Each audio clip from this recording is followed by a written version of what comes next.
Nick a un podcast de dictionnaire disponible gratuitement sur Balado-Diffuseur, iTunes, Google Play, ainsi que d'autres plateformes digitales. N'oubliez pas de vous abonner pour recevoir des nouveaux épisodes tous les mercredis. Suivez-moi et le podcast sur Twitter, Instagram et Facebook à Nick a un podcast et envoyez vos emails à nicka1podcast@gmail.com. Cet épisode vous est présenté par Slamdisk, la brasserie Deux Frères et banpromo.ca. Guess what? I got a fever. And the only prescription is more podcasting. Yes, amazing. Hello. Live from le Débacle in the Man Cave. Aujourd'hui, j'ai un invité vraiment le fun avec moi. C'est un gars que je connais, ça fait quelques années. On a eu le plaisir de travailler ensemble à une époque dans ma carrière. Le gars, dans le fond, je te lance un quiz. Dans le fond, nomme un projet au Québec. C'est sûr qu'il a travaillé dessus à un moment donné. Dans le sens qu'il est partout. Il est un des plus... one of the hardest working men in Quebec right now dans la musique. Monsieur Éric Maheu, bonjour. Oh man, merci d'être ici avec moi aujourd'hui. Ben merci de venir faire un tour en plus dans mon petit chez moi. C'est toujours. C'est vraiment beau pour vrai. Là, je suis jaloux au bout. D'un, t'as des disques d'or partout, fait que déjà je suis jaloux. Non mais pour vrai, Old Jukebox, le Pac-Man Machine, le studio, les Git vintage partout. Écoute, c'est audio notre podcast, mais si c'était visuel, le monde serait comme holy shit, c'est beautiful. Voir archive. C'est ça, voir archive. Mais c'est ça, Éric, écoute, par où commencer, c'est juste drôle parce que quand on regarde Caïn puis Kamakazi, on va dire en 2017, c'est deux bandes que tu verrais juste dans un magasin de disques, un à côté de l'autre, tu sais, Caïn, Kamakazi. Ah, tout à fait. Ouais, tout à fait. Mais en style, on s'entend, je veux dire, ça peut être deux styles différents, mais ça se retrouve dans un centre vraiment le fun. Il y a un point de rencontre, le fun. On est des musiciens, on est passionnés, on a des bandes, on sait c'est quoi faire de la route, on sait c'est quoi faire des albums. Puis c'est pour ça que je t'ai invité aujourd'hui. Je trouvais que c'était super cool d'avoir quelqu'un qui a tellement une belle route, une belle carrière, tellement d'expérience, aussi tellement un gars terre à terre. Encore une fois, un gros merci d'être ici, puis j'ai juste hâte de pick your brain. Tu vas voir, tu iras pas loin dans mon brain. Ça finit assez vite, ces histoires-là. Écoute, c'est un plaisir de te recevoir, puis de parler un peu de mon cheminement, puis quitte à ce que ça peut inspirer ou motiver quelqu'un à continuer puis d'être entêté. Je pense que ça a commencé par de l'entêtement. Anyway, je suis pas capable de faire rien d'autre comme du monde. Poser un cadre, n'importe quoi. Tout ce que tu vois chez nous à la maison, il y a rien que c'est moi qui a fait, à part d'installer la guitare dans le rack. C'est à peu près tout ce que je peux faire, la musique. En fait, je suis drivé depuis que je suis tout jeune par la passion. Je suis drivé par le rêve. Écoute, je me suis levé un matin pour te faire une petite histoire courte de mon historique. Mais prends le temps, mon enfance. Je suis né en Beauce d'une famille de 9 enfants, 8 maintenant, et la musique a toujours fait partie de la maison chez nous. Je me levais le matin, puis sur la table tournante, jouais les Sgt. Pepper de ce monde, les Simon and Garfunkel, ça. Mes sœurs, mes frères écoutaient de la musique. Mon père écoutait beaucoup de musique. Mon père aussi avait des bars, donc je tournais toujours autour d'un mouvement musical. Tout ce qui était... Quand je marchais, il y avait un rythme, il y avait un tempo là-dessus. Mon frère était bassiste, et toujours bassiste, et directeur d'école. Il a décidé d'aller dans le plus... dans le plus stable. C'est ça. Dans le plus stable et toujours bassiste, le fait toujours avec passion. Et quand je le voyais avec sa Rickenbacker 4001, la vraie shit vintage, c'est ça que je voulais faire dans la vie. Et le jour, en fait, ça a commencé le jour où j'ai fait un gala étudiant au séminaire Saint-Georges au secondaire. Oh my God, OK, il y avait personne qui voulait, aucun boys qui voulait chanter. Puis moi, j'avais encore cette voix qu'on entend aujourd'hui d'outre-tombe. Et la technicienne en loisir avait dit, c'est toi qui vas chanter, Jasmine Auclair, pour ne pas la nommer. C'est toi qui vas chanter une chanson... Pour les boys, j'ai jamais été aussi nerveux de même de ma vie. Et là, on avait fait une répétition et toutes les filles du ballet jazz, la danse là, et tout ça, avaient applaudi, s'étaient levées. Et à partir de ce moment-là, pour ajouter la première fois que j'avais vu les Beatles, j'ai dit, c'est absolument ça que je vais faire That's dans what la I vie. want to do, Paul. That's what I want. Ouais, c'est ça, exact. J'ai dit, c'est exactement ce que je vais faire dans la vie. Et écoute, à l'école, je sais pas le gars qui avait le plus de confiance. On pourrait me voir, on pourrait voir des images de moi puis penser que je suis le gars le plus confiant. Puis à l'école, j'étais un peu le bully. Dans le fond, t'étais bullié ou t'étais le bully? Dans le fond, t'étais le victime ou t'étais plus un peu victime parce que j'ai été et je suis toujours un gars très timide, gêné. Et la seule manière de me sortir de là, c'est d'avoir une bass dans le cou puis de faire de la musique. À part ça, tu me rencontres au dépanneur. Des fois, la ligne peut être mince entre la gêne et quelqu'un qui dit il est bizarre, il est pas... Le pire, c'est que si je pense à la première fois qu'on s'est rencontrés, puis c'est une des affaires, c'est évidemment, tu sais, on pourrait dire you're a rockstar, tu joues des scènes pleines, tu joues des festivals, tu perds la vue d'œil les gens, dans le sens que t'es une personnalité publique assez connue au Québec, mais comme tu dis, quand je t'ai rencontré pour la première fois, je pense bien c'était il y a quelques années, j'étais à un lancement, je pense que c'était Boom Rock le Québec à ce moment-là. Écoute, tu te tenais avec les gens, tu sais, on était dans la salle, puis je pense que mon ex à l'époque avait vu un show à toi ou avait travaillé avec toi ou travaillé dans un spectacle où que tu jouais puis avait juste compté rapidement. Je l'ai rencontré, il était super gentil. Fait que, je vais le rencontrer aussi, je vais lui dire salut. Tu sais, on se connaît pas, j'étais juste un nobody, puis t'as fait hey, comment ça va, puis vraiment intéressé, mais tu sais, t'as pas été over the top, c'est pas yo, what's up, merde! Non, mais tu sais, comme tu dis, timide, mais quand même facile d'approche, puis je trouvais ça vraiment cool. C'est comme, wow, this guy, il est, tu sais, je veux dire, il est quand même connu, puis il prend le temps de me parler. Moi, je suis un nobody, je trouvais ça super cool, tu sais. Ben, absolument. Ben, écoute, le monde, c'est ce qui me drive aussi. Puis je sais pas pourquoi je te dis ça aujourd'hui, mais ce que j'ai le plus de misère et de plus en plus, c'est plus de faire face à l'avant-show, l'entre-show et l'après-show, de justement vaincre cette timidité-là puis cette gêne-là, sans vouloir en faire la promotion. Ça fait 1 an et demi que je bois plus et je me suis aperçu que l'alcool était un outil pour pouvoir faire face au monde et d'être moins gêné et tout ça. Et là, je le fais comme je suis et tout ça. J'ai pris le Maheu. J'essaie d'être le plus Eric possible dans la vie. Ben, congrats, by the way, pour la sobriété. Je trouve ça vraiment... N'importe qui prend en main leur vie comme ça puis de le mettre en positif, tu sais, c'est pas facile pour tout le monde. Fait que congrats là-dessus, by the way. Ah ben, merci. Écoute, c'est la meilleure affaire que j'ai pas pu faire pour moi, pour mes enfants, pour l'ensemble de l'œuvre. J'ai moins de gestion de lendemain de veille, gestion de faire du lip-sync, d'être en forme. Mais le pire, c'est que moi, je me... Évidemment, je bois encore, mais moi, j'ai vu au fil des années, depuis, on dit ma vingtaine, ça a réduit de plus en plus. Dans le sens que, tu sais, genre, avant, 6 bières, c'était normal. Là, maintenant, 2, c'est too much. Puis même moi, je vois une amélioration dans tout ce qui est dans ma santé, dans ma façon de travailler, ma forme de, justement, tu sais, couper un peu le vice. Ça veut pas dire de rien faire, mais juste être plus raisonnable, puis tu vois le changement. Fait que je peux pas imaginer à quel point ça doit être rafraîchissant, puis tellement un jolt d'énergie, le fun de, tu sais, check, je coupe cette fer toxique là dans ma vie et je focus l'énergie à la bonne place. Comme tu dis, le monde peut voir non seulement toi à un état pur, mais vraiment comme le meilleur côté, disons. Ben absolument. Puis comme je te dis, ça revient à la timidité. C'est sûr, il faut que je travaille ça encore. Parfait, là, ouais, c'est ça. Puis je vois de plus en plus que c'était une béquille à toute heure. Puis j'ai rien contre le monde qui boive leur bière. Si je pouvais prendre une petite bière et arrêter là, prendre un petit verre de vin avec ma blonde, je serais le gars le plus heureux au monde. Mais moi, c'est... écoute, je prends une bouteille, le bouchon part et je le vois plus jusqu'à ce que je vois le fond de la bouteille. C'est en moi, puis j'ai un ennemi et c'est la boisson, puis je le fight à tous les jours. Là, je m'en fais pas la tête et demain matin ou après ou pendant l'entrevue, je peux repartir. Écoute, on se parle présentement et juste pour faire l'image, on est assis à mon bar en bas, mon man cave, et beaucoup de bouteilles, beaucoup de boissons, mais je suis capable de très bien dealer avec ça et je prends soin de mes chums et les lendemains matin, je prends soin encore 2 autres avec un petit sourire en coin. Ouais. Et j'ai jamais travaillé autant que ça. Je pensais pas pouvoir travailler encore plus et à partir du moment où j'étais tout là, j'ai jamais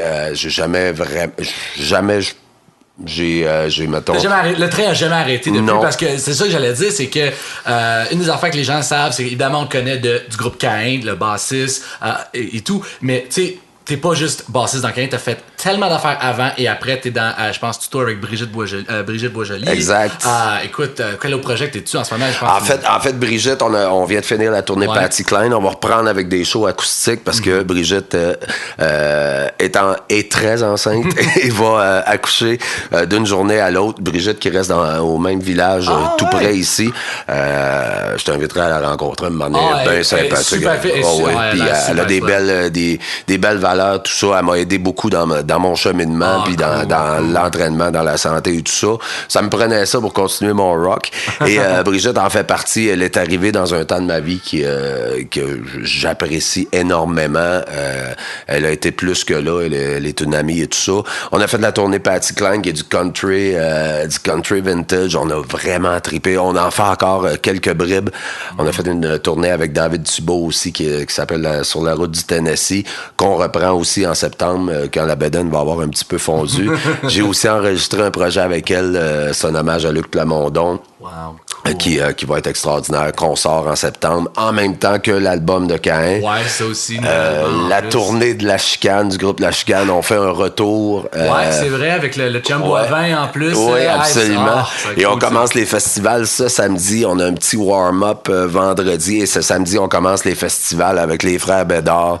Nice. Yannick, Boom, c'est sûr. Boom qui est venu parker le tour bus ici, passer une couple de jours entre le tour bus et mon bar. Nice. Et il y a vraiment une belle vibe. C'est un beau retour. Tout le monde a pris de la maturité, de la sagesse, de se retrouver. Il y a plein d'enfants là-dedans. On a peut-être une quinzaine d'enfants. Ce qui est beau, c'est quand j'ai entrevué Yannick, notre chum commun, Yannick Boivin, écoute, un autre excellent musicien québécois qui est vraiment talentueux, multi-instrumental et tout. Et justement, il me parlait de la tournée de La Chicane, puis justement les projets qui s'en venaient. Puis je suis comme, wow, it's beautiful, tu sais, de voir que ça marche, que les gens sont contents de voir ça, puis ça se déplace. L'horaire est chargé de 2 ans de tournée. Tout à fait.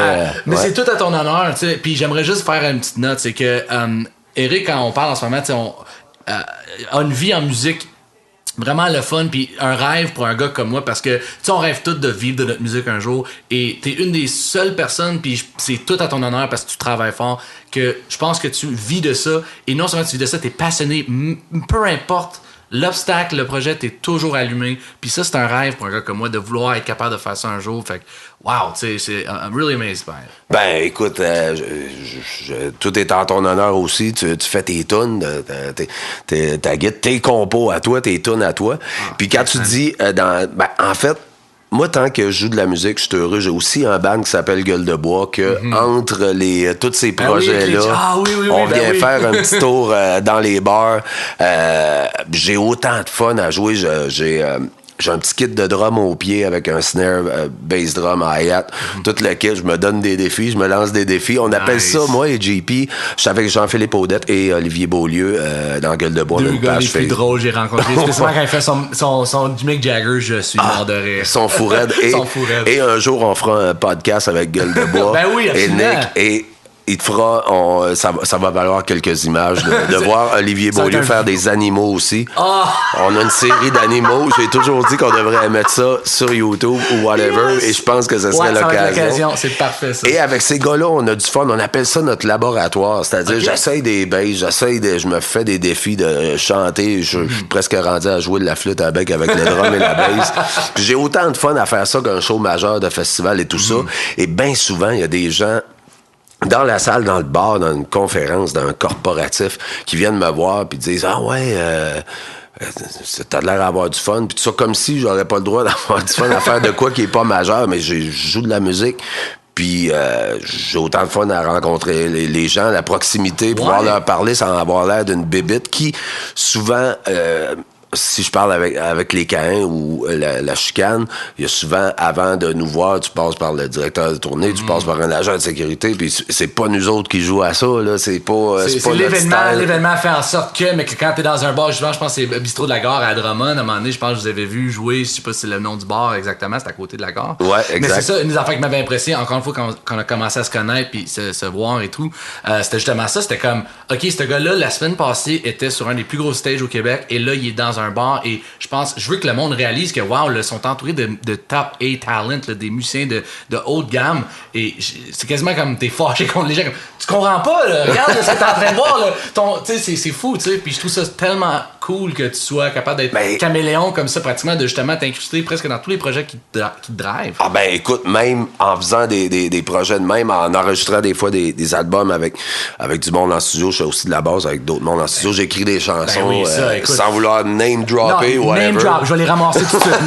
Drop them and I'm gonna pick them up. En fait, j'en ai écrit pour La Chicane, Boum Desjardins, Bruno Landry de Rock et Belles Oreilles, Rock Voisine, un peu, j'ai fait pas mal de tours. Si on regarde les disques, on a des petits indices. J'ai même fait des disques pour Passe-Partout. Qu'est-ce qu'on a en stock? Toutes sortes d'affaires de même. Là aussi, Caïn, c'est sûr que en même temps, la chanson Comme un bum qui vient de sortir de Caïn, c'est notre premier co-writing entre moi et Steve Veilleux, le chanteur. Nice. On en est bien fiers. Écoute, j'avais un texte, il m'a envoyé une musique. Ça aurait pu être tout à fait le contraire. Ça aurait pu pas se passer du tout. On n'a pas provoqué ça. C'est arrivé comme ça et la chanson s'appelle Comme un bum et elle vient d'être lancée sur les grandes stations et les plus petites aussi. En fait, on a un respect effroyable des régions. On est des gars de région. On est des gars de région puis on fait le tour encore en étoile puis on va voir tous les gens chez eux. Il y a pas de... On va faire un grand centre pour s'éviter de faire les autres places. On le fait encore. Mais ça c'est notre affaire tout à ton honneur puis ça c'est une affaire comme band. Même moi avec Kamakazi, je fais la même chose, c'est que pour moi, il n'y a pas de « je vais pas là ». Ben oui. Si tu m'invites, j'y vais. Peu importe si c'est une grande ville, petite ville, parce que de un, les gens sont tout le temps incroyables. Souvent, mes plus belles souvenirs de tournée sont dans des villes que tu t'en attends pas. Tu parlais justement de la Beauce, une de mes régions préférées à tourner, Thetford, le centre du Québec. Moi, le Saguenay, c'est une de mes places préférées à tourner aussi. Puis c'est justement ça, c'est que tu t'as pas peur d'aller dans plein de places. C'est pas comme pas juste des centres, le kit. Puis tu sais, comme tu parles de Caïn, tu un band que justement, tu sais, que vous avez beaucoup de fans partout. Puis fait que d'être capable d'aller voir ces gens-là un à un pratiquement, puis de jouer, c'est très cool. En fait, t'as tout à fait raison. Si Kamakazi va dans une région, le petit village, la place peut devenir une petite aventure. Je sais que, mettons qu'on part dans un Rosec qui est la tournée des... la tournée de la Côte-Nord, c'est ça. Exact. Tout ce secteur-là, quand on part, on embarque dans l'autobus du showbiz et on s'en va faire une tournée. On est sûr d'arriver avec un paquet d'aventures. On pourrait passer la journée avec des anecdotes. On pourra faire une émission juste avec les... Ouais. Nick et Eric talking exact. Ou un live après minuit pour les choses un peu plus osées. Yes. After Dark. Podcast After Dark. You hear it first with Nick. T'es mon nouveau gars de voice-over, c'est fini. Ça. Amazing. Mais c'est ça, tu sais, la tournée, puis ça, j'ai une question que j'avais à te poser, c'est justement, tu sais, t'as tellement de projets en même temps, est-ce que tu manques de temps? T'sais, est-ce que c'est carrément... Ben, un petit peu, m'a t'avoué, un petit peu, là, ça commence à paraître, là. Je regarde mon horaire, là, en fait, je prends ça une journée à la fois, une semaine à la fois. C'est sûr qu'avec Caïn et La Chicane cet été, il y a une couple de places que je vais me faire remplacer avec La Chicane par un super bon bassiste qui est Fred Beauséjour, une couple de fois. Mais toutes les fois où l'heure de fin d'un spectacle peut m'amener au début de l'autre, je vais prendre mon char puis je vais y aller. J'en manquerai pas un et non pas côté monétaire ou whatever. Je fais pas ça pour de l'argent. C'est ça. C'est encore secondaire pour moi. Je suis le dernier à demander combien que c'est payé déjà. Là. C'est sûr que j'ai des enfants, une maison à payer, tout ça, mais je le fais pas pour ça. Je le fais encore pour le fun. Puis tant et aussi longtemps que je peux partir d'un point A à un point B, je vais être là. C'est sûr qu'il y a quelques conflits. J'ai même fait l'autre fois 3 shows dans la même journée. J'ai réussi à faire ça. Donc, si vous voulez que j'aille jouer chez vous, il me reste le lundi midi. Je fais aussi des fêtes d'enfants dans les McDonald's, si jamais. Mais le pire, c'est ça que tu parlais justement de... comme tu dis, c'est pas pour l'argent puis le kit. Puis ça, c'est une affaire, on parle de motiver les gens. Là. soyez à l'écoute, les gens qui nous écoutent, les gens à la maison. Pour vrai, c'est ça, tu sais. Dans la musique, même moi en tant que musicien, en tant qu'artiste, tu dois pas compter les heures. Tu dois pas compter les cachets. Parce que si tu veux être un artiste puis tu veux justement te lancer dans la musique, si tu commences à compter les heures, c'est comme n'importe quel job, si tu commences à compter puis tout devient un problème, ça marchera pas. Faut que tu te perds dedans. Faut que ça devienne comme, ben, c'est parce que même si je suis pas payé, je le ferai. Parce que souvent, la paye va venir plus tard. Puis pas juste ça. Absolument. Quand t'es passionné, souvent, c'est assez. Je veux dire, moi aussi, j'ai une maison, j'ai ma femme maintenant et tout. Puis évidemment, quand tu veux aller faire un show à Rimouski puis t'habites à Montréal, tu checkes pour, j'ai-tu assez d'argent pour le gaz, le kit. Ouais. Mais reste que, je pense que si moi, j'étais encore ici 10 ans plus tard à faire des tonnes de kamikaze, puis toi, encore des années-lumière plus tard, avec une carrière au-dessus de 20 ans et plus de musique, c'est parce que t'es passionné à la base. Fait que, tu sais, pose-toi pas de questions pourquoi t'es encore là. Je pense que t'as la réponse. Ben, tout à fait. En fait, la paye là-dedans, c'est d'arriver chez vous, d'être en forme, d'avoir un sourire d'en face, de revenir chez vous, d'être bien. J'ai déjà été un moment de ma vie où j'étais juste en tournée, j'étais mindé juste là-dessus. Et je revenais chez nous, je voulais pas revenir. En fait, je voulais pas revenir chez nous. De revenir, puis la paye, c'est de donner à ta famille une qualité de vie, de faire ce que t'aimes, de faire ta passion. Dans n'importe quoi que tu fais, là, on parle de musique, ça peut être dans n'importe quel métier que tu fais, c'est je pense que n'importe quel papa ou maman arrive à la maison, a le sourire, qui fasse une job de 9 à 5, qui travaille dans un dépanneur. Si son boss le fait pas chier, puis tout va bien, puis tout, écoute, il peut être heureux parfaitement avec ça. Moi, écoute, c'est comme je te disais tantôt, la musique est la seule chose que je fais comme du monde, tu sais. Je ferais rien d'autre dans la vie. Et c'est comme ça que je suis parti à 16 ans, j'ai dit, je ferais rien d'autre. J'ai été entêté. J'ai eu dans mon indiscipline, j'ai eu de la discipline, de la constance, la méthode de travail, de l'entêtement. J'ai souvent... Ça te prend même si c'est un métier qui peut t'amener complètement dans le darkness ou que dans le découragement, il y a toujours quelque chose. Faut que tu le fasses aussi pour toi, faut pas juste que tu le fasses pour le monde et à tout prix. Si je m'étais levé le matin, faut absolument, tu sais, faut que tu le fasses positivement. Il y a des chansons que j'ai composées que les gens entendent tous les jours que cette chanson-là, il y en a qui arrivent d'un jet, les meilleurs arrivent d'un jet, mais il y a des chansons que j'ai travaillées, que j'ai laissé aller, que j'ai laissé dans un tiroir, ils ont pris de la maturité puis tout ça, puis c'est un peu de même, ça marche dans la vie. Puis quand tu les laisses aller, ils appartiennent aux gens. T'appartiens pas tout de suite aux gens, faut que tu penses à toi, puis après ça, les gens parlant de tunes, puis je pense que les gens ils seraient vraiment contents. Si t'avais à choisir un genre de peut-être les 3 tunes qui tiennent à cœur que t'as composé, que ce soit n'importe quel projet que peut-être qu'ils veulent dire quelque chose pour toi, si t'avais à les nommer, puis on pourrait écouter un petit extrait. Ah, ben, on pourrait aller... ma première chanson, en fait, ma première chanson que j'ai faite parce que l'histoire a commencé... J'ai aussi joué avec d'autres mondes. L'histoire a commencé, j'étais band gear, c'est-à-dire je m'occupais des instruments. Ouais, roadie, dans le fond. C'est ça. En anglais, roadie, mais c'est ça, technicien de scène. Technicien de scène avec Noir Silence. Plus tard dans l'histoire, j'ai fait partie de Noir Silence. Et après ça, j'ai eu une carrière solo. Avec 2 albums, dont la première chanson qui m'a fait connaître.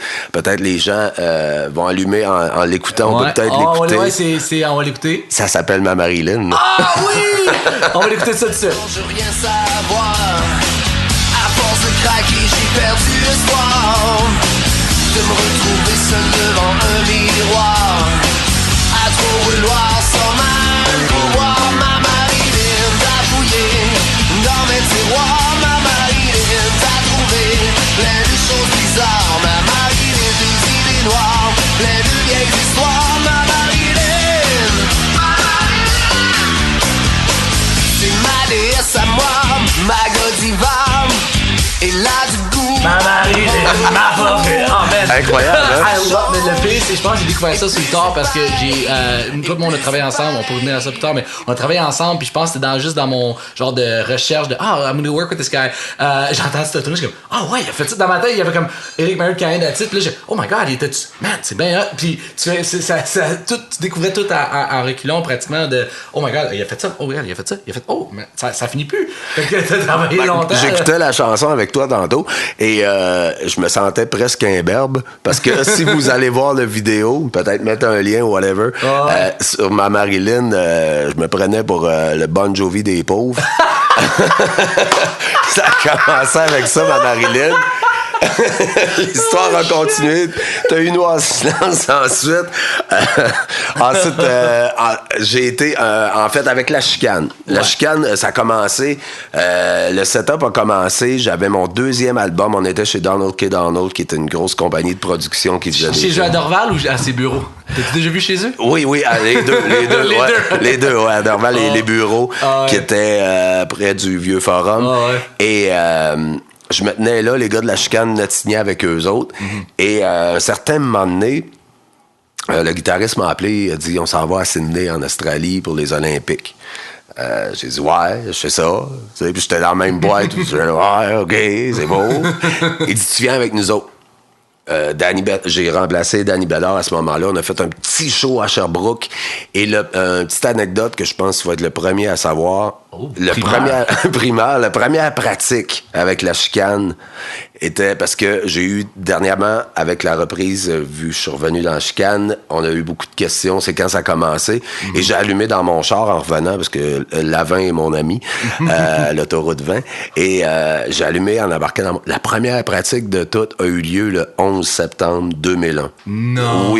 Oui, absolument. Wow. J'avais appris mes chansons et t'apprends tes tunes. Et quand tu t'en vas vers Montréal, je partais d'Avelueville dans le temps. Ouais. Et je m'en allais à Montréal et je réécoutais les chansons de la chicane. Entre 2 chansons, je mets la radio banalement. Je m'en allais le matin et j'entends ça. Et j'ai dit, je vais dire ça aux boys. Ils croiront pas à ça. Là. Je sais pas si... ils vous me croiront pas, c'est ça. Personne. Moi, je me rappelle encore ce jour-là, j'étais au sondage, revenu à la maison, ma mère est américaine, puis elle est comme Nick, ils ont attaqué New York. Je comprends pas, ils ont attaqué New York. Oui, attaqué New York. Il fallait que je voie l'image pour y croire, parce que j'étais comme, non, voyons donc, ça marche pas, ça. Ben, c'est ça, je revenais pas. J'étais arrivé au local, les gars étaient chez Solotech, devant une télé, écoutaient ça. Excusez, pardon. Pas trop. Rock and roll. Il écoutait ça devant la TV, puis j'en croyais pas mes yeux. Et finalement, on n'a pas pratiqué. On a été faire un petit show de rodage à Sherbrooke, à l'université de Sherbrooke. Et le lendemain, on partait pour Sydney, en Australie, qui a été mon premier spectacle avec la chicane. Et de là, ça en est suivi une belle aventure avec eux autres. Je suis arrivé à la tournée de l'album Disparu, le 2e album. Il y a eu le Junos, tout ça. Et après ça, on est allé 2 Junos cette année-là. Nice. Et après ça, on est allé faire la première partie de AC/DC et des Rolling Stones au Source à Toronto. Wow, okay. C'était tout à fait génial. Et sur le même DVD, aussi voir Archive Oulien, sur le même DVD des Stones à Toronto, il y a 3 chansons avec la chicane. No way! Ouais, je l'ai ici. Là, Toronto Rock, ça s'appelle. Nice! Absolument, on va mettre le lien dans le lien du podcast. Il y a des extraits aussi sur YouTube. Nice. Et à partir de ce moment-là, on a continué à faire de la tournée. Et moi et Boom, on a commencé à écrire ensemble. La première chanson que j'ai écrite pour Boom, en fait, j'ai écrit pour la chicane aussi. Une chanson qui s'appelle J'ai trop bu, entre autres, qu'on joue dans la tournée de Caïn aussi avec la chicane, qu'on a popularisé presque avec Caïn. C'était une chanson, finalement, de la chicane. Nice. Et... j'ai aussi fait la première chanson en fait que j'ai écrite pour Boom, c'était la chanson Dieu. Dieu. On va-tu écouter un petit extrait? On va écouter un petit extrait. Quand il n'y a plus d'amour, Dieu, t'es où, Dieu? C'est où tu te caches quand l'on arrache? C'est où tu te terres quand c'est la guerre? Quand je suis perdu, quand il n'y a plus de soleil aux alentours, quand il n'y a plus d'amour depuis 3 jours.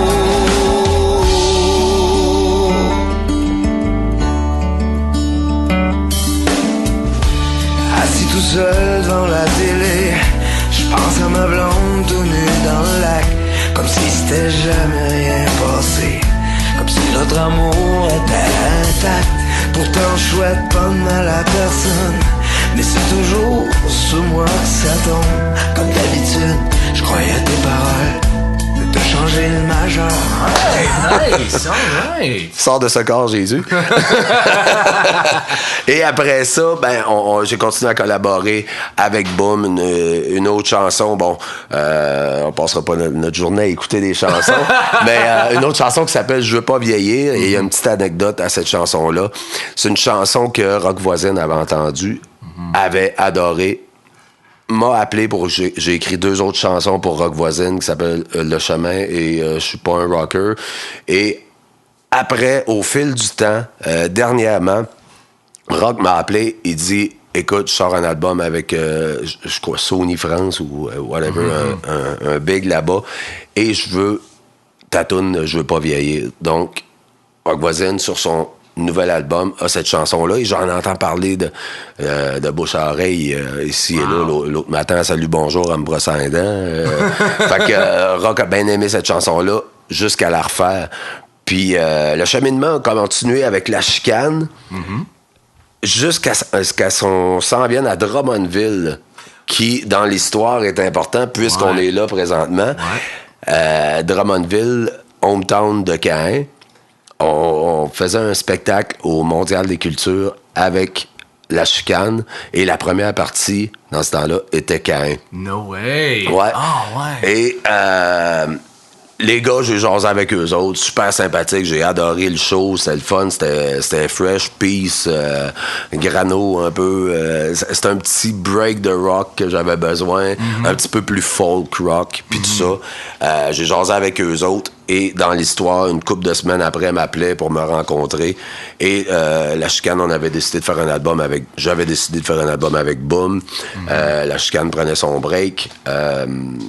Puis, quand, après, au lancement de leur premier album, je suis allé voir ça. J'ai dit, j'embarque dans la tournée. Le switch est fait là. Donc, il y a beaucoup une question. J'ai eu la chance, puis je touche du bois. Ouais. On a ici. Voir archive. Toucher du bois, mes amis. Je touche du bois. Ça a continué sur cette lancée-là avec Caen, et le timing était extraordinaire. J'en revenais pas. Les Nulle part ailleurs, 250 000 d'albums après. Et c'est pas pour... tu me connais, c'est pas... Je te connais, mais okay. Je pense que ça vaut la peine que le monde se rappelle que faut que vous compreniez que vendre des albums, c'est incroyable en 2017, mais que tu sais, Caen, pour moi, et La Chicane, et Boom, et tout, pour moi, c'est des artistes, puis je vais dire ça en tant qu'anglophone de première langue et francophone en deuxième, on va dire, même malgré que je suis né ici et tout, là, mais c'est juste que vous êtes ancré dans, pour moi, l'historique musical. Comme tu sais, si t'avais à faire un gros dessin infographique de la musique québécoise, puis tous les volets. Comme dans le documentaire metal. Genre, exactement le documentaire. Mais tu sais, Caen, Chicane, vous êtes là et à jamais, tu sais. Fait que tu sais, ça a marqué l'imaginaire d'un peuple. Et moi, en tant que quelqu'un que même moi, quand j'étais plus jeune, je connaissais pas ces groupes-là, j'écoutais pas cette musique-là. C'est seulement en faisant de la musique francophone puis être dans l'industrie du disque que j'ai commencé à vraiment comprendre l'importance et aussi d'entendre aussi des bonnes tunes, tu sais. Et ça me frappe à chaque fois de voir comme wow, tu sais, this guy did it, like wow, il est vraiment là, comme next level, tu sais, genre. Mais c'est le fun parce que ces gars-là, c'est des vrais gars du peuple. Ils parlent le langage du peuple. C'est pas prétentieux. On fait pas du jazz. On réinvente pas rien. Avec le nouvel album Welcome Bonheur qui va sortir en septembre, on a été chercher un peu plus loin avec Éloi Pinchot à la réalisation. Oh, nice. C'est le fun. On avait les tunes. J'ai écrit une couple de tunes là-dessus. Steve s'est encore surpassé de sa plume. Dur à battre, dur à suivre côté plume. Steve, c'est un songwriter. Pour moi, en tant que songwriter moi-même, incredible songwriter. Ouais, absolument. La beauté dans la simplicité, les mélodies, puis être capable, comme tu dis, de dire des choses très simplement qui viennent rejoindre beaucoup de gens, puis en même temps d'avoir une certaine intimité avec les paroles, puis j'ai toujours trouvé ça de son écriture, puis même le tien, je veux dire, on a travaillé ensemble sur des tunes de Kamakazi à une certaine absolument, époque, ouais. À ce jour, je trouve que c'est une de mes meilleurs projets que j'ai fait et que j'adore absolument. Fait que tu sais, t'es bien entouré, puis non seulement que you've got the chops, mais en plus t'es entouré de gens incroyablement talentueux. Tout à fait, puis si t'es de bonne humeur, t'as une bonne vibe, 50% de la job est là. Tu peux pas arriver star. Souvent, les stars sont les semi-pros. tu sais, il commence à mauvaise place. Tu peux pas, au Québec, justement, tu parlais des ventes d'albums puis tout ça, tu peux plus te prendre pour une star, tu sais, on n'est pas... tu sais, puis chacun fait son métier, chacun fait son boulot, chacun fait son possible dans la vie, dans n'importe quelle sphère, de n'importe quoi de ce qu'il fait. Puis c'est important de respecter ça. Puis moi, si j'étais capable de faire un meuble, je serais peut-être aujourd'hui menuisier, parce que au-delà de ça, j'aurais été entêté d'être menuisier. C'est vraiment cet entêtement-là. Tu sais, si j'avais eu un autre talent que la musique, c'est sûr, j'aurais tout fait pour aller là. Tu sais, puis c'est important de respecter dans toutes les sphères. Puis même, tu sais, je disais aujourd'hui, petite anecdote du jour. Je disais à mon fils, on s'en allait au gym, et je disais à mon fils, tantôt je vais faire une entrevue avec Nick de Kamakazi. Là, ouais, le gars de Kamakazi, tu sais. C'est cool, tu sais, il y a pas... tu sais, dans toute la musique, moi, des fois, moi, je suis un gars de progressif. J'écoute du progressif. Tu me dirais, écoute, anecdote progressive. Go for it! Écoute, je suis assis, je suis chez nous, jadis à Daveluiville. Puis le premier band que j'ai été voir était en première partie de Triumph ou de Platinum Blonde, ou dans le temps, un band comme ça. Et le premier show que j'ai vu en première partie de ces bands-là, je reviens avec le nom. Je suis chez nous, et un certain Dan Volge qui m'appelle. Il dit, écoute, Maheu, ça te tente-tu de faire la gig? Et je savais avec qui il jouait. J'ai fait répéter 3 fois. T'es-tu sérieux? Il dit oui, on s'en va faire toute la Côte-Nord. Le tour bus t'attend à Trois-Rivières. Ça va être un beau point de départ. Je t'envoie l'album live. La cassette live. La cassette les Q live. Et on s'en va faire une tournée. Puis c'est toi le bassiste. Le groupe s'appelait The Box. Et c'est... Eh oui! Ouais. Oh, oui. Et c'est un des premiers bands que j'ai vu live. Et j'en parlais même à Jean-Marc, le chanteur de The Box. Puis je disais... j'essayais... je me retenais pas trop être groupie. Ouais, tu veux pas trop être un fanboy. Ben, j'avais fait des affaires majeures. Je trouvais que The Box, c'était ultra majeur pour moi. J'étais comme... Tabarnouche. Là, j'étais dans... Tout d'un coup, j'ai été propulsé dans leur tour bus et je jasais avec eux autres. Puis du monde tellement humain. Je te jure, Nick, en des années de tournée, je suis revenu avec un mal de tête d'avoir ri. D'avoir autant ri. J'avais 2 points derrière la tête. J'ai tellement ri, le batteur, c'était épouvantable. Je suis même sorti du tour bus, j'ai dit d'arrêter une couple de fois. On avait fait une thématique extraordinaire. Bon, dans ce temps-là, je prenais un petit drink ou 2, mais c'était pas même de jour le matin. Ces gars-là me faisaient rire, me rendaient de bonne humeur. Et, tu sais, Jean-Marc Pisapia, le chanteur, a encore cette passion-là. Il trippe, il part, c'est comme s'il allait jouer d'un carré de sable. Il me faisait capoter. Puis de voir que, bon, il approche la soixantaine ou peut-être, je vais faire attention des fois qu'il écouterait. J'ai 52, mon Dieu! Hey, ouais, c'est ça!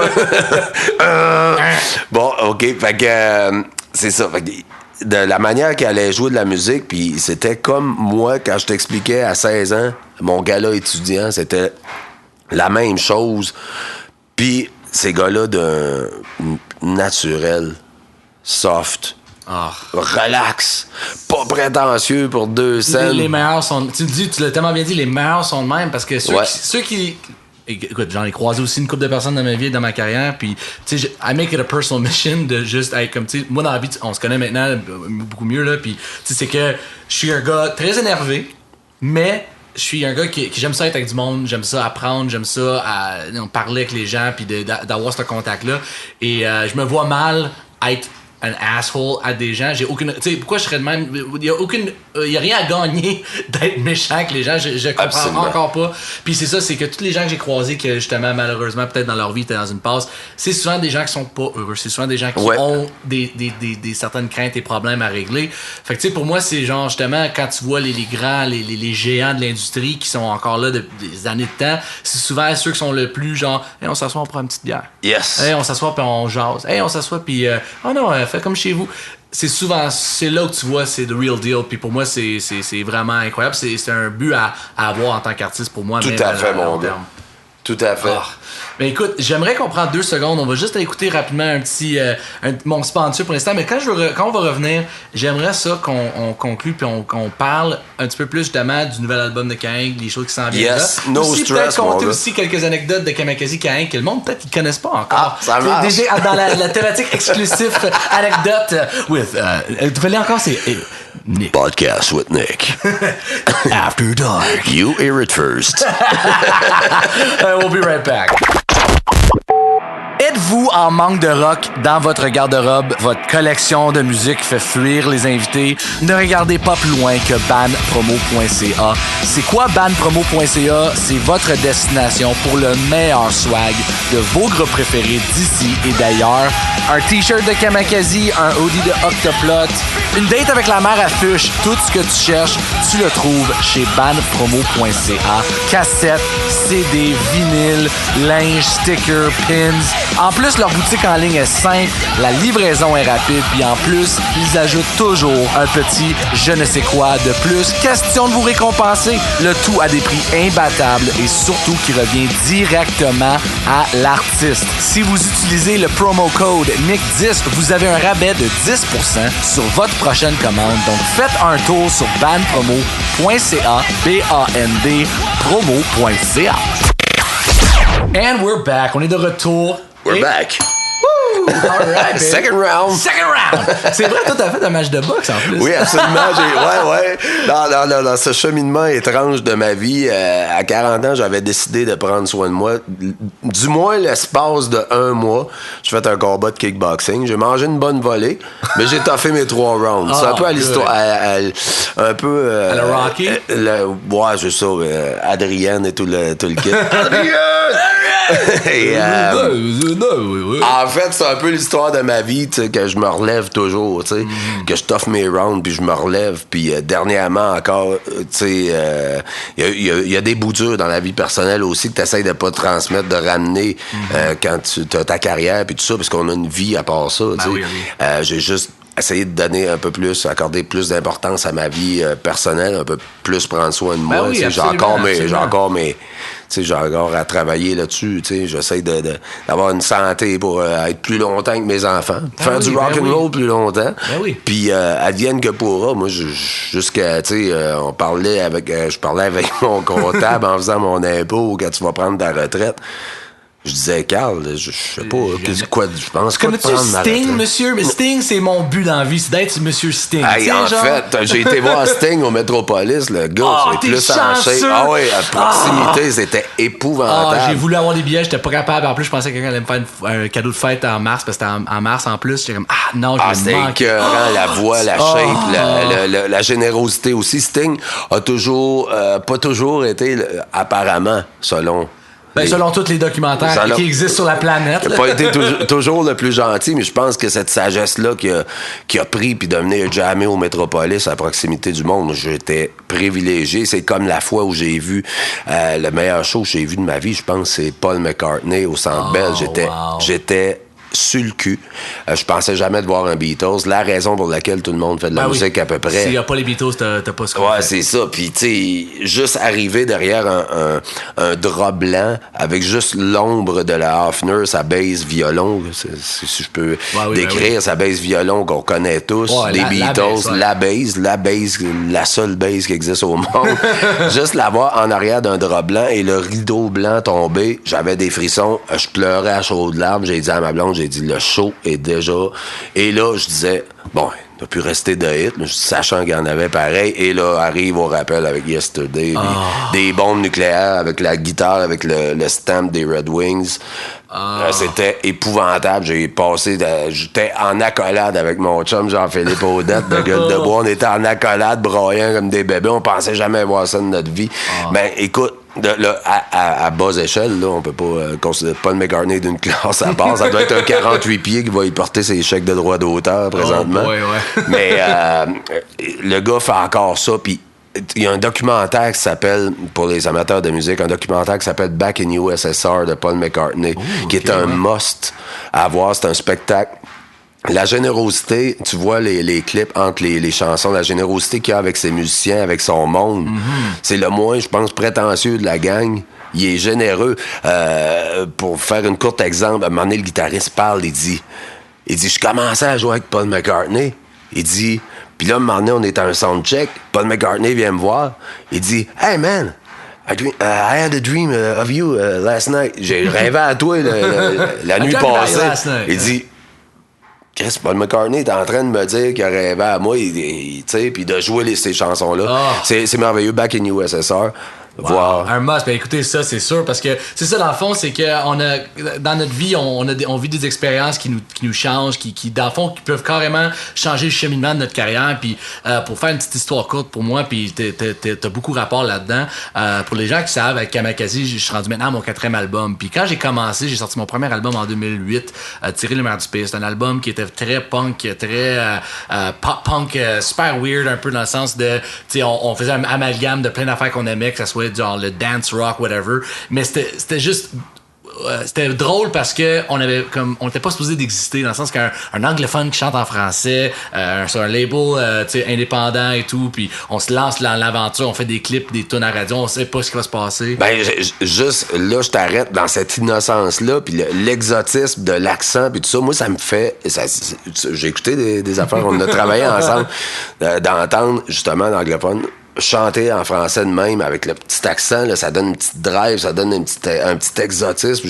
J'ai adoré ce que j'ai entendu de Kamakazi. Je te dis pas ça parce qu'on était ensemble, là, mon argent est fait. Là. Tout est beau, mais sérieux, j'ai adoré. Puis juste la drive, l'innocence aussi dans le bon sens du terme, du band. Moi, j'étais dans cette époque de Blink-182 qui va nous amener une anecdote. Ouais, une bonne anecdote, effectivement, parce que c'est ça, c'est qu'on... ça faut qu'on sauve ça pour la fin parce que c'est tellement incroyable comme anecdote, là.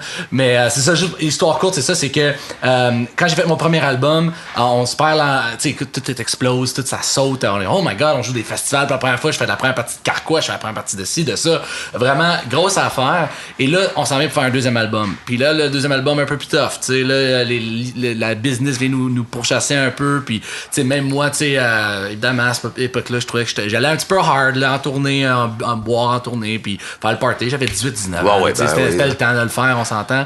Mais c'est ça, c'est que là, je viens pour travailler sur Rien à cacher. Et le monde me dit tout le temps, cet album-là, il sonne tellement différent du premier, où c'était tellement un départ. Oui, mais il y a une raison pour laquelle. C'est qu'à un moment donné, j'ai vu justement l'avenir devant moi. Je suis comme, OK, c'est quoi que tu veux être? Veux-tu être le gars qui a fait up, down, disparaît parce qu'il a fait des niaiseries, ou que tu fais vraiment ça pour les bonnes raisons, que tu fais de la musique parce que t'aimes ça? Puis j'ai vraiment mis cœur et âme à écrire cet album-là. Vraiment, là, puis ça vient à notre rencontre, c'est qu'à cette époque-là, j'ai commencé pour la première fois à venir avec d'autres musiciens québécois, dont Boivin, Steve Nadeau, justement, qui joue avec Venus 3, puis et toi éventuellement aussi dans cette histoire-là, et de côtoyer d'autres gens, puis de comme faire, OK, voici d'autres gens comme toi qui ont commencé comme toi, qui eux-mêmes à faire sont lancés dans l'aventure, et regarde où ils sont rendus, puis regarde comment ils traitent leur projet, regarde comment ils traitent, sont des gars super le fun et drôles, mais ils prennent au sérieux dans le sens la musique, la chose d'écrire des tunes puis de faire ça avec passion. Puis ça m'avait beaucoup inspiré de comme, OK, mais je vais traiter ma musique de la même manière, je vais arrêter de me cacher derrière un genre de mais mon band c'est juste le monde nous niaise, blablabla, ou on est un ci, un ça. C'est comme, non, si t'aimes faire de la musique, écris-le avec cœur et passion. Ouais.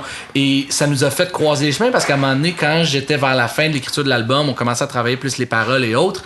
Moi, le monde le savent, mon français est mais ça fait partie du charme, je le sais. Ça marche, ça. Mais yes no toaster. Yes no mais j'ai eu la chance de travailler avec toi sur les paroles de Rien à cacher. Dans le fond, j'avais commencé, tu sais, évidemment, j'avais écrit les tunes, ça faisait peut-être 1 an ou 2, j'avais commencé à faire mes paroles. T'es venu donner une twist, t'es venu m'aider à comme rentrer dans ma tête et faire sortir ce que je voulais faire sortir. Tu sais, j'écrivais une phrase, j'avais quelque chose en tête, comme, tu sais quoi, Nick, je sais exactement ce que tu veux dire. Voici qu'est-ce que moi j'aurais fait, ou voici comment on pourrait faire.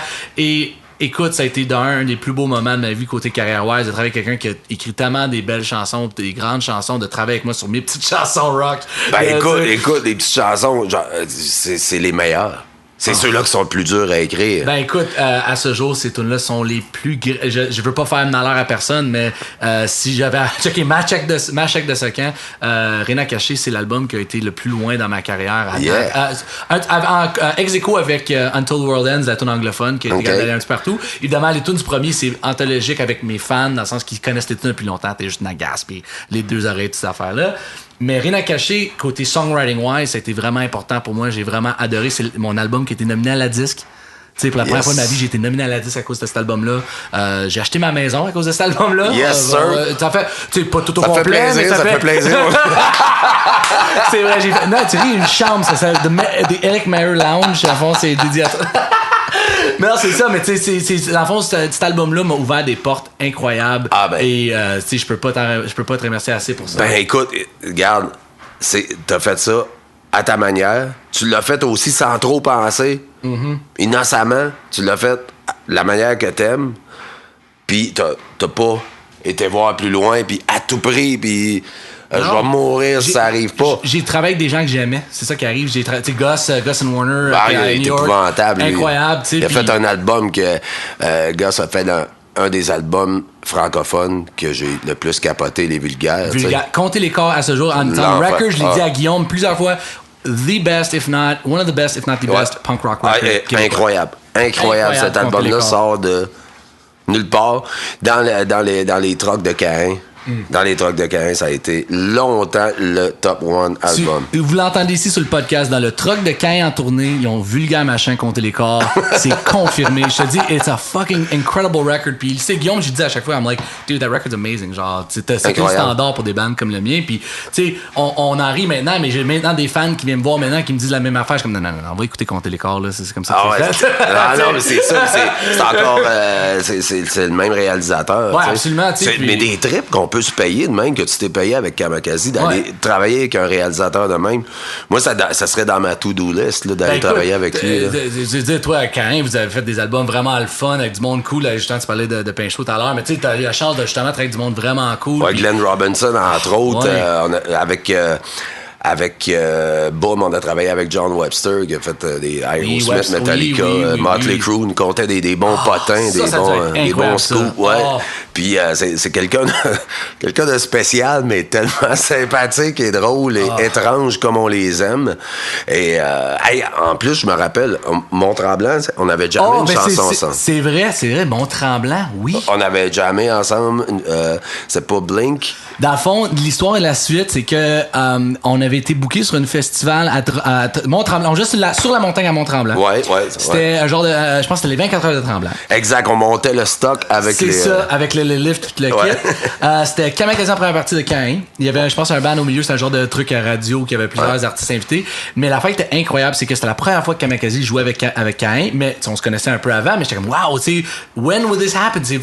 Ça devrait arriver plus souvent, ça c'est mon avis, mais parce que ça fait des super bons shows, mais cette fois-là, c'était comme, wow, like this is happening, this is great. Et je vais toujours me rappeler, on avait fini notre gig, on avait nos petites affaires pour chauffer les pieds, on avait tellement fret. On était sur le side du stage pendant votre set, puis moi, je tripais ça, là. I'm side stage avec Caïn, je vois le monde tout chanter les tunes un après un. C'était vraiment beau à voir. Et là, vous partez, vous avez fini, ok, bonne soirée, vous partez. Là, vous revenez sur scène. Je pense que c'est je pense que c'était toi ou Steve par les chords de Blink-182, All the Small Things. Et je pense que c'est toi qui me pointe, qui est comme, get over here, viens t'en ici.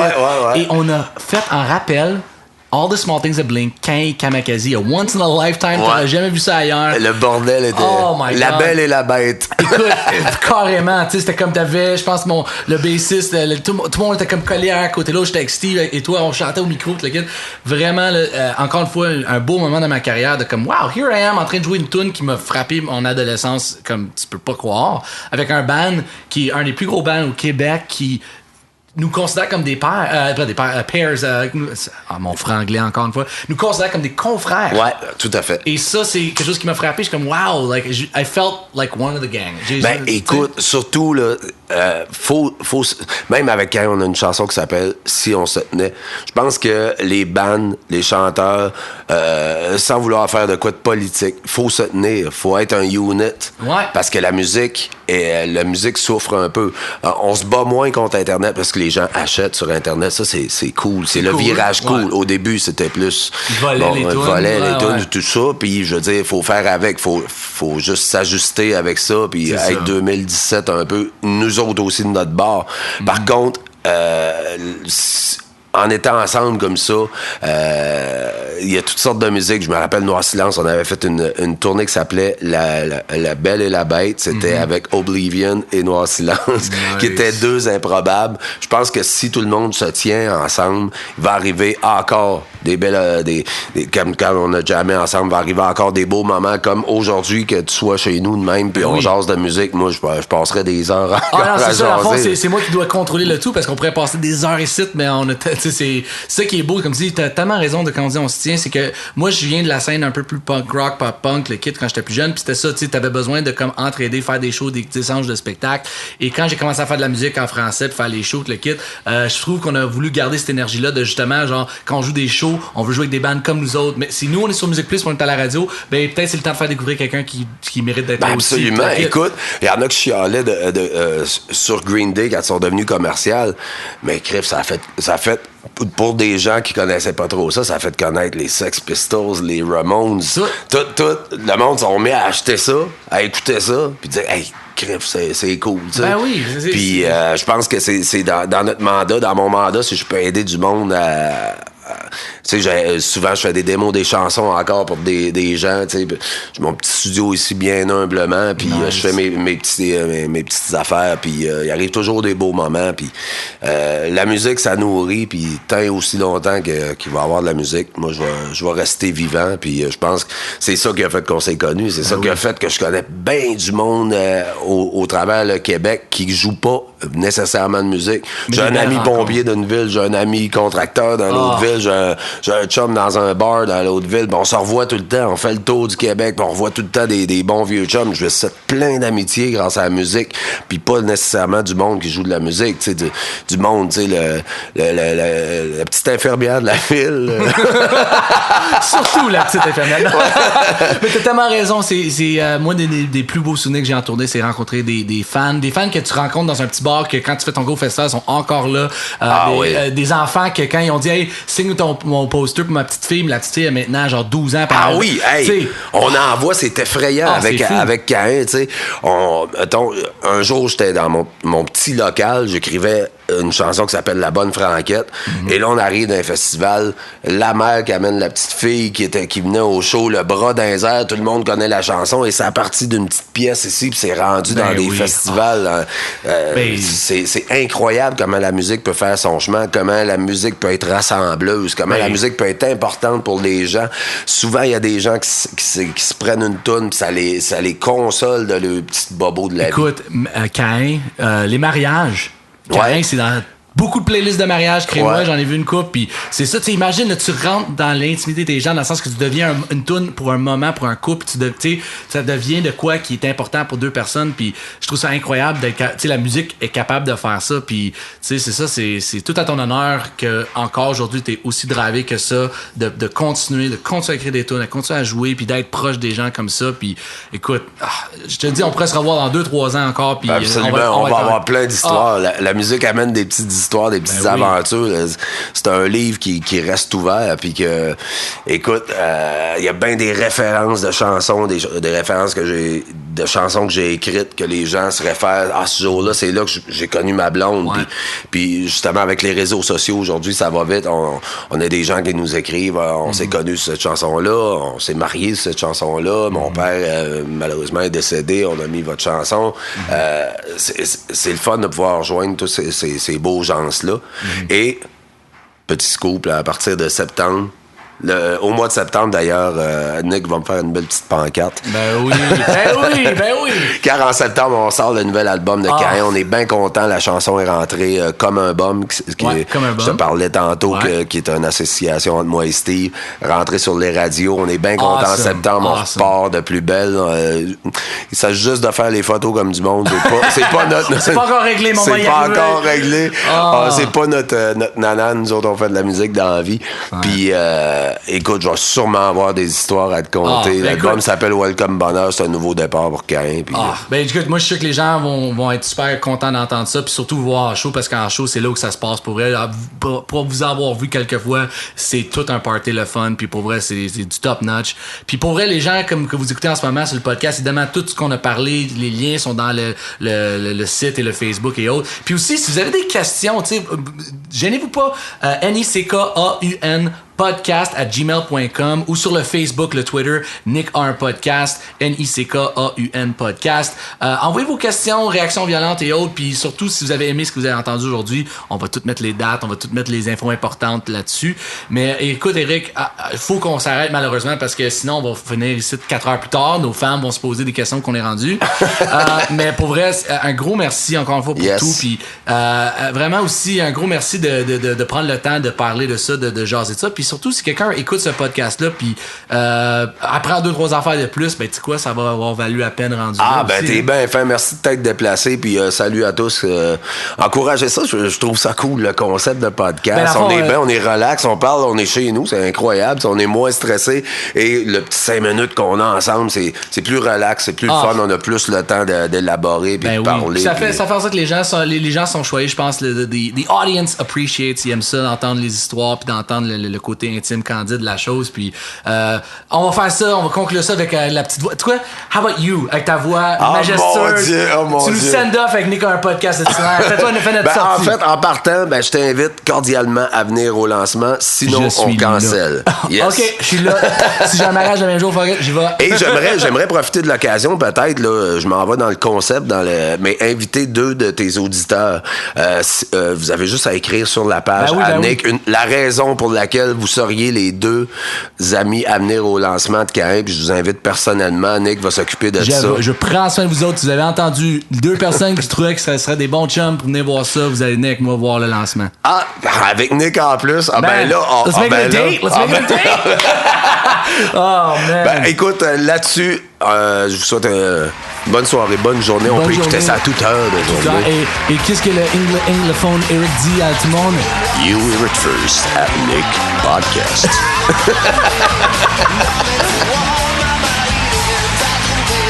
Let it show